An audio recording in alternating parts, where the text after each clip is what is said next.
Yes, Fadi TV jimbandiza akadde kano Aromatic Entertainment Erese filimu empya bwe ngamba Aromatic mba ntegeeza Trust Films okutwaliza wamu bano balese filimu empya so nga kyene wa Aromatic member akuza amazaalibwa ge onako olwa nina kusaba subscribing atompere video no kala kiwagita Fadi TV ji updates mbana zo polikade bulisawa wa Aromatic amanyikidwa nga Namata Aisha mune ero mazaalibwa ge nina kusoboleza comment tumagaliza amazaalibwa amalungi agali kiriya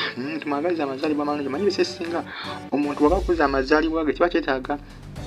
nimwagaliza amazaalibwa amalungi mwenga mwe bafaanizi be oba mwenga mwe mikwano gikiba kimuzaamu amaanyi nnyo buli bwe mwagaliza amazaalibwa amalungi weereza comment nga twagaliza mukwano gwaffe ono amanyikiddwa nga Namata Aisha azanya mu muzannyo gwa batenda azanyamu nga Vanessa mune leero mazaalibwa ge nga Aromatic yeetegese okubanga emukolera ka surprise akenjawulo amanyi Aromatic yo Lubowa Ahmed abantu be bonna abazannya mu kibiina ki ekya Trust Films buli abira n'amazaalibwa ge abako mukolera ekyenjawulo n'essaawa yonna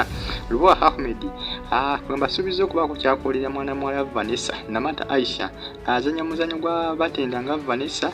muwala wa mwami Nsimbi ndowooza mumutegeera nnyo Vanessa abaluko olukwe olwokubanga mwami Nsimbi akakana agudde namanda miguwa ndowooza mubitegeera byonna Vanessa yoyo kabipanga kosa ne Trisha naye nga Vanessa ke kawala akato kawala ka mwami Nsimbi akabeera mu maka ga Nsimbi ndowooza mukategedde bulungi nnyo ka Vanessa leero mazaalibwa gaako munaye leero mazaalibwa ga Vanessa amanya gakaga ddala bakayita Namata Aisha era nga Aromatic member kazanyi ka mu kibiina kya Aromatic oba gisobola okuyita Trust Films naye nga leero mazaalibwa gaako era mbagambe Lubowa ali steady okubanga abako kyakolera mwana muwala Namata Aisha essaawa yonna enda kusaba subscribing atompere video no kalike Bagiyiitta Fadi TV updates banazo buli kadde bisa yongera kumfollowing updates ojjako oyifuna mu bufunze mbanazo buli kiseera mbagala nnyo gye musinza okubanga mugyekumideko abali mu ggwanga lya Saudi Arabia mu ggwanga lya Qatar mu ggwanga lya Bahrain mu ggwanga lya Doha Oman mbatumideko banange bannayuganda bonna gye musinza okubanga mugyekumideko Nakato Aisha nkutumiddeko waliwo bayita Nakato Aisha nkutumiddeko waliwo gubayita Preach Aisha nkutumiddeko ali mu ggwanga lya Saudi Arabia Brand Pro ali awo Juba mbagala nnyo mwena gye musinziza okubanga mugifollowinga Fadi TV yugi abasinziza mu ggwanga lya Belgium abasinziza mu ggwanga lya Canada mbatumiddeko mbagala byasuso mwebale kubanga munfollowinga mwebale kubanga bambi mugyekumira kumwongera kumfollowinga updates nja kubanze banga mwaka ku mwaka gy'osinziza yonna oba osobola okufuna updates eziva mu ggwanga lyo ku butaka bwo gy'oba wava okugenda kulabikanga ochapa kusanuka bekanga ononya akaja musubscribing ate musikanga munfollowinga mazaalibwa ga Namata Aisha akuzanya muzannyo gwa batenda ngani nga Vanessa muwala wa mwami Nsimbi abapanga mwami Nsimbi okukulaba nga agwa namanda miguwa yoyo ndi mazaalibwa ge weereza comment tumagaliza amazaalibwa amalungi jjukira mbagambi nti Aromatic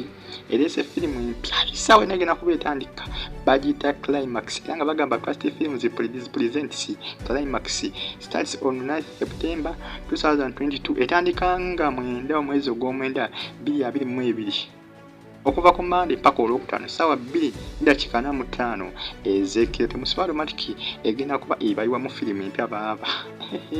egenda kuba ebayiwa mu filimu empya egenda kuba nsufu nnyo Lubowa Akakasiza agenze ku mukuluko gwa Facebook n'ateekayo n'agamba bannayuganda nti banaye temusibwa mwena abafaanizi ba Aromatic Erese ekipya Erese filimu empya era nga egenda kuba nnyuvu nnyo era nga mulimu abazannyi abali mu Best Friends Batara Barina bonna bandi mulina kubasibwa mu filimu egenda kuba nsufu nnyo egenda kuba Yatabu nnyo mbagambe etandika nga mwenda omwezi ogw'omwenda 2022 mubere standby yonna gy'osinza ojja kuba ogifuna kasita onagenda ku YouTube nova online ku YouTube nobera standby ojja kuba osobola okufuna akafilimu kano bakayita Climax kagenda kuba katabu nnyo kagenda kuba mugama